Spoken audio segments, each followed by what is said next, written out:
slideshow is on the road to revolution, the years in the colonial period when the colonists began to consider and then eventually choose to rebel from the British Empire.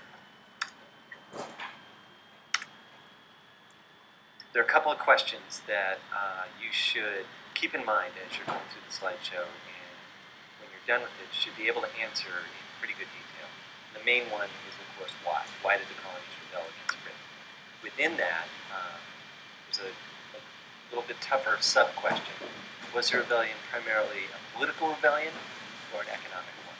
Political meaning, were the colonists unhappy about the lack of say in their government, or were they economic? Were they unhappy about, say, taxes or something like that?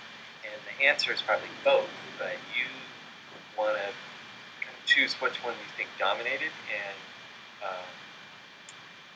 be able to defend it.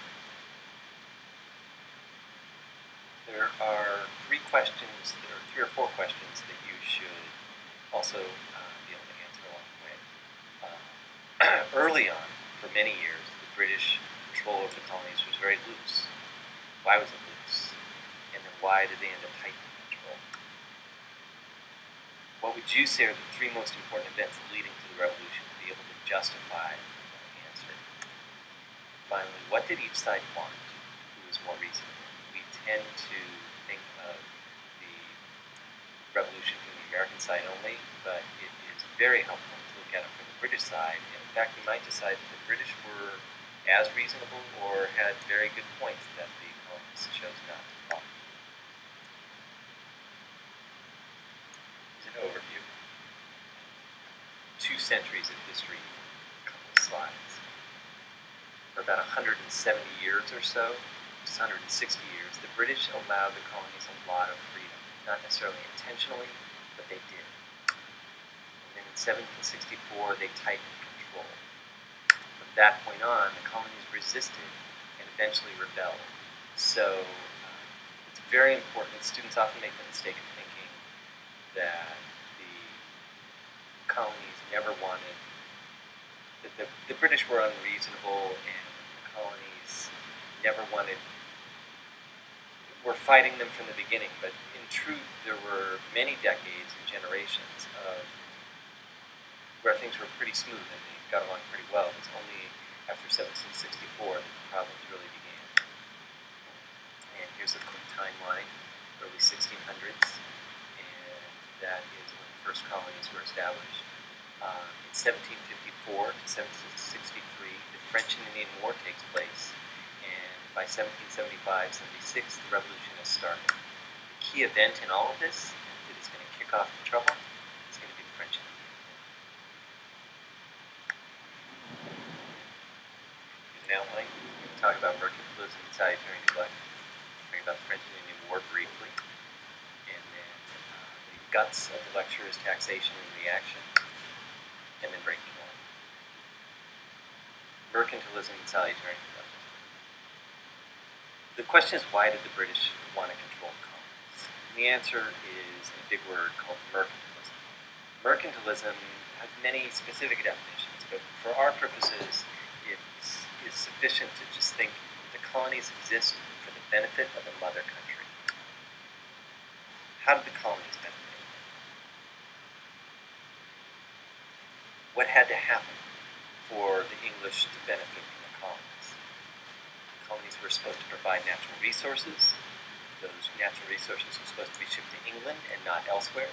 And England wanted to be able to make things, manufacture things, and ship them and sell them to the colonies.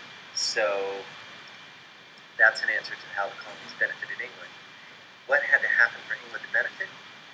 The colonies had to trade only with England, is really the key to it. So in the 1600s, the British Empire puts restrictions on the colonies in terms of what they can, who they can trade with, what they can trade, and what they can make themselves. Very generally, those restrictions are known as the Navigation Acts. It's a series of laws in the 1600s over a long period of time. It wasn't like one law that said essentially that the colonies could only trade with Britain. They could only trade in British ships, including colonial ships, so they couldn't sell things to a French trading ship and do it that way. And they weren't allowed to manufacture much. For most of the colonial era, those restrictions were just plain ignored. About 1600s to about 1760, there's a term called salutary neglect. Britain wanted to enforce the trading laws, but they were distracted for various reasons at various times. They had their own civil war in the 1600s, they had wars with France, and more substantially, the colonies were very far away. So the colonies got away with trading with lots of other countries. The colonial ships traded with the Dutch, they traded with the French, they traded with Caribbean islands. They bought sugar from French Caribbean islands like Haiti, and there were a lot of Dutch colonies that they traded with, and they weren't supposed to do anything like that. So that was smuggling. Smuggling is actually central to the colonial issues and the revolution. Smuggling is not like we think of it nowadays as a bunch of kind of underground shadowy figures. These were often the leading merchantmen of the port cities: Boston, Providence, Rhode Island, Baltimore. One of the most common ways to become a wealthy citizen, or not that there were a lot of ways to do it, was through shipping and trading. And if you were going to get really good at it and make money, you needed to be a smuggler, which meant you were trading with all sorts of countries and islands and people.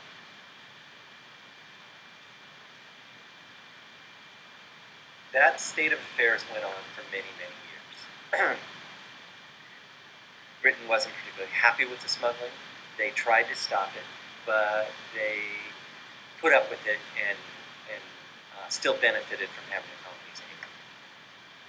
In 1750s, the French and Indian War started. That was a war between not French and the Indians, as the name might imply, but between France and Britain. And it is in the first World War, actually, because it takes place both in Europe and in North America. And the North American part of it is a conquest for who will control North America. Is it going to be France, or is it going to be Britain? American colonists are pushing the frontier west, and that leads them into conflicts with Native American tribes and with French traders and French forts out on the frontier in kind of the Ohio area and the Appalachians. And so that is who we are fighting against. Who wins? Who wins? Britain wins. A 9-war, it takes a long time. The consequences of that victory are actually going to lead to the revolution. It's a very expensive war. After the war, the British decide they need to maintain an army in America, in the colonies, to protect against further Indian raids. And so they established something called the Proclamation Line of 1763. Basically runs the length of the Appalachian Mountains and says that the Indians are not allowed to go east of that, and the colonists are not supposed to go west of that. Britain wants the colonies to pay their fair share of, not the war, which would have been possibly reasonable, but the cost of maintaining that army. And the colonies are actually not happy about it. They resent the interference after the 160 years of kind of running their own affairs. There's a map that shows the taxation and colonial reaction. A map that shows the Proclamation Line of 1763 that runs all the way up from the New York colony down to Georgia. Let's stop there.